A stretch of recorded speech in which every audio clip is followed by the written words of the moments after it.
윤석열 대통령의 결기가 우파를 살렸다. 이런 글을 올리신 것 같은데, 윤석열 대통령의 결기, 그것은 무엇이고 우파를 살렸다는 그 의미 한번 짚어주시죠. 제가 그 페이스북에 이제 쓴 글이 이제 윤석열 대통령의 그 결기 때문에 오히려 우파가 많이 이제 결집이 됐잖아요. 그렇죠. 그래서 많은 분들이 사실 계엄 초기 때만 해도 이 계엄 우리나라가 지금 뭐 비상사태인가 전시에 준하는 비상사태인가 그래서 좀 어리둥절해갖고 뭐 거의 뭐 이제 보수는 박근혜 그 탄핵 당시보다 더 무너질 것이다 이렇게 비관적 전망을 하시는 분들이 상당히 많으셨어요. 그렇죠. 네. 그리고 이제 막 뭐 이제 우리 어떡하냐 이런 절망적인 분위기 속에서 지지율이 11%까지 떨어졌는데 오히려 그 윤석열 대통령이 앞서 나와서 싸우시면서 많은 반전을 이루게 된 것이죠. 네, 그렇죠. 그래서 거기다가 지금 이제 김문수 장관님까지 부상이 됐잖아요. 그렇죠, 윤석열 그렇죠. 대통령이 전면에 나서면서 또 과거의 친윤이라고 불렀던 세력이 아니라 이제 김문수 장관, 뭐 나경원 의원, 또 윤상현 의원, 뭐 김민정 의원, 또 박수영 의원 등등등 해가지고 싸우는 전사들, 뭐 장동혁 의원까지 심지어 네.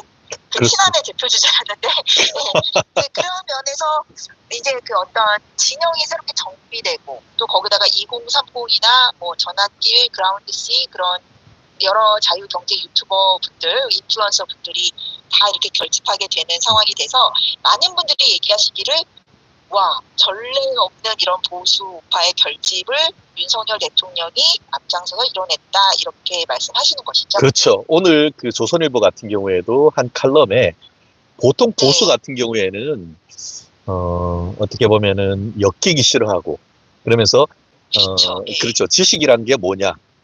어떻게 보면 지배계층과 피지배계층 사이에 있으면서 지배계층을 피지배계층이 지배계층으로부터 고난받는 것을 막아주는 그런 역할을 한다라고 그렇게 표현을 해놨던데 그럼에도 불구하고 어떤 일이 있으면은 몸을 사리지만 이번 윤석열 대통령의 비상계엄을 계기로 해서 보수들이 나 그거다 왜 이런 전환을 만들어내는 이런 급반전을 만들어낸 것이 바로 윤석열 대통령이고 그 결정적인 계기가 이른바 윤석열의 12.12 선언이다. 이렇게 지금 표현하고 계시는 것 같은데 윤 대통령의 12월 12일 날 언론 발표 이 부분에 대해서 신 교수님이 평가하는 바를 좀 말씀해 주시죠.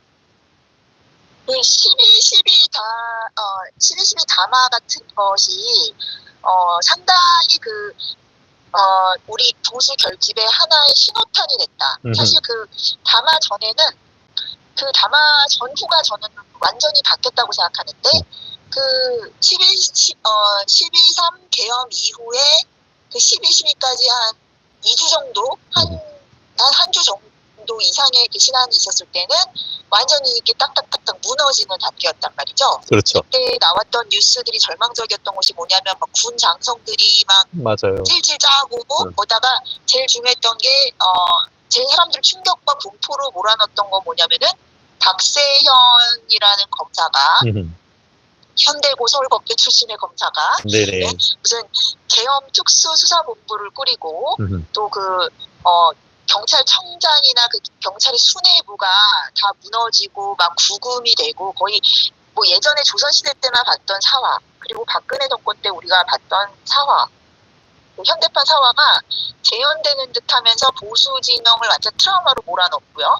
거기다가 또 용산에 대통령실에 뭐 수석들이 뭐 집단 사표를 낸다, 뭐 내각이 총사퇴를 한다 그런 식의 그 뉴스들이 돌아왔지 않습니까? 그렇습니다. 그래가지고 거의 다 도망가는 분위기였어요 그 당시만 해도. 맞습니다. 조금 너무 늦은 것이 아닌가 하는 그런 느낌도 있었더랬어요. 예. 정말 그랬어요. 그래서 이제 끝났구나. 네. 메시지도 안 나오고 그리고 이제 처음에 또 나왔던 게 뭡니까? 한동훈 씨하고 한덕수 총리가 또 뭐 둘이 이렇게 나서가지고 맞아요. 조기 하야를 얘기하고. 예. 그러니까 거의 그때는 윤석열 대통령이 뭐 정치적으로 부활할 것이다라는 얘기는 아무도 입 밖에 꺼내지 않았고요. 그렇죠. 제가 근데 그 당시에 그 12월 5일 날 계엄 터지고요. 저도 조금 멘붕이 되고 있다가 2, 3일 지난 때에 제가 이제 처음으로 논평을 했던 게 뭐냐면 윤석열 대통령은 상당히 그 정치 천재적인 면이 있고 맞아요. 기억납니다. 네네 이게 네, 파괴적인 이런 창조자적인 그 혁신가적인 면모가 있기 때문에 상당히 이 계엄 때도 저는 되게 놀랐던 게 그 찐 윤석열 지지층들이 그때 오히려 좀 단단하게 결집되는 모습을 제가 봤거든요. 오히려 그분들은 계엄 딱 터지자마자 계엄 찬성한다. 근데 그분들이 약간 애국 보수라고 부르는 약간 어르신층의 분들이 전혀 아니시고 이제 새롭게 윤석열 대통령을 지지하시던 그 소수나마 계속 지지하시던 분들이세요. 그래서 저는 그 윤석열 대통령에 대한 어떤 지지층의 강도 이런 것은 전례 없이 강하다 이런 식으로 이제 얘기를 했었는데 그때도 사실은 욕을 되게 많이 먹었고 제가 그때 무슨 계엄을 뭐 찬성한다 이런 식으로 해서 뭐 저 배치 끝낸다 뭐 이런 분들 실제로 그런 분들 되게 많으셨거든요. 맞아요. 예. 그런데 이제 12.12 담화가 나왔을 때의 반응이 왜 이 얘기를 진작하지 않았냐라는 이제 반응이 되게 많았는데 예. 너무 뭐 늦었다 이렇게 하시는 분들 많았는데 그 가장 늦었을 때가 빠를 때라고 하잖아요. 맞아요. 그 대표적인 케이스가 윤 대통령의 12.12 담화였던 것 같아요. 그래요. 네네. 그래서 그때부터 이제 분위기가 발전이 됐고, 그러니까 많은 그 중도층이나 이런 쪽의 사람들이 계엄이 정신 나간 소리인 줄 알았는데, 그리고 윤석열 대통령이 뭐 술 먹고 계엄을 했다, 뭐 명태균 특검을 막으려고 했다, 뭐 여사님 때문에 뭐 특검을 했다, 별별 루머들이 많았잖아요. 네, 맞아요. 딱 그 담화를 통해서 그런 얘기가 쏙 들어가고 오히려 그 중도층이나 좌파에서도 특히 담화문을 너무 잘 썼다. 그리고 그 연설의 전달력이 너무 좋으시다. 맞습니다. 그리고 네, 사람들이 막 술꾼이라고 해가지고 이렇게 봤더니 멀쩡하고 되게 똑똑하신데 역시 엘리트 검사인데 이런 것부터 해가지고 이 얘기를 왜 지금 하냐라는 것은 잘했다는 얘기거든요. 맞습니다. 예. 예. 그리고 계엄 당시 발표했을 때 윤석열 대통령님의 그런 인상보다 희한하게 그 12.12 담화할 때 인상이 정말 이렇게 다 초월한 듯한 아주 그 담담한 모습이 되게 인상적이어가지고 많은 분들이 와 윤석열의 기세가 모르겠다. 그때부터 벌써 윤석열 대통령은 살아 돌아올 것 같다. 그러니까 사실은 모든 부활의 신호탄을 뭐 아무리 이제 여러 모먼트에서 운이 좋은 점들이 많이 있었죠. 그렇다 하더라도 그 모든 운은 윤석열 대통령 스스로가 만들어낸 것이다라고 저는 생각합니다. 그 12.12 담화를 평가할 때. 그렇습니다.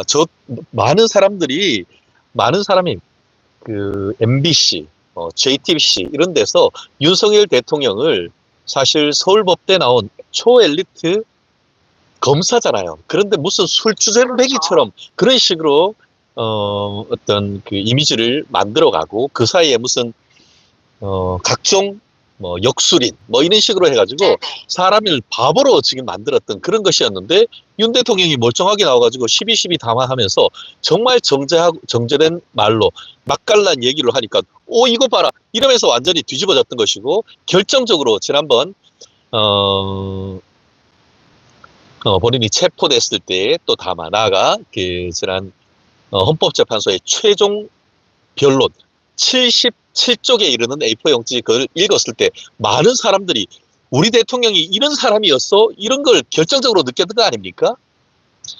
그러니까 윤석열 대통령은 항상 지금까지 보면은 고난과 시련을 통해서 커디는 그런 약간 헐크 같은 이미지거든요.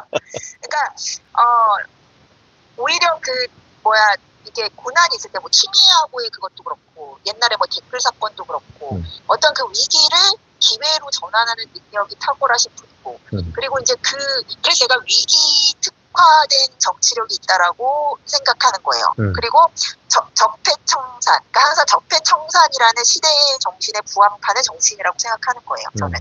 그래서 이번에 그 계엄 사태를 통해서 윤석열 대통령한테 자꾸 운이 반복되는 느낌이 드는 것은 그분이 가지고 있는 그런 긍정적인 담대함, 이제 그런 윤석열의 정치적 자산이 굉장히 극대화돼서 대중들한테 보여지는 것이고요. 그리고 매번의 담화와 한 대여섯 번의 담화나 그런 게 있었잖아요. 대중연설이나 그런 이 원고 작성 능력이나 연설의 호소력이나 그런 게 굉장히 그 다른 정치인에서 보기 힘든 윤석열만의 정치적 자산인데 그런 스테이지가 딱 만들어진 거예요. 그동안에는 그 도어 스태핑 같은 것도 사실 계속 하셨으면 되게 잘하셨을 텐데 그러게요. 그게 그런 여론 환경이 잘 따라주지가 않았잖아요. 그렇죠, MBC한테 그렇죠. 사실은 MBC 조중동 기성 언론한테 완전 배신을 당하지 않았습니까? 그러니까 그렇죠. 예. 그렇기 때문에 그런 것들이 나중에는 이제 지금 오히려 극대화된 대비로 나타나는 거예요. 네네. 기성 언론들이 자꾸 가짜 뉴스나 이런 거에 편승해갖고 윤 대통령을 악마화했던 것이 부메랑이 돼서 돌아오는 겁니다. 왜냐하면 사람들이 되게 안 좋은 인상을 갖고 있으면 기대치가 낮아지잖아요. 근데 그래서 하도 막 욕을 하고 그러니까는 한번 봤더니 이 사람이 괜찮은 사람이에요. 네, 그러면 어떻게 되냐면 사람들이 부채의식이 생겨요. 내가 다른 사람들 말 듣고 이 사람 뭐 친구들 사이에서도 얘가 왕따고 은따고 재수없는 애인 줄 알았는데 내가 이렇게 겪어보니까 말해보니까 너무 좋은 사람이에요. 그러면은 그동안에 내가 싫어했던 거 혼자 잘 모르고 싫어했던 것에 대한 부채가 맞아요. 그 사람 심리가 참 묘하죠. 그러니까 윤석열 대통령이 그동안 그런 가짜 허위사실 마타도어에 의해서 악마화되고 버텼던 것에 대해서 이자를 쳐가지고 다시 받는 겁니다. 그래요. 그렇습니다.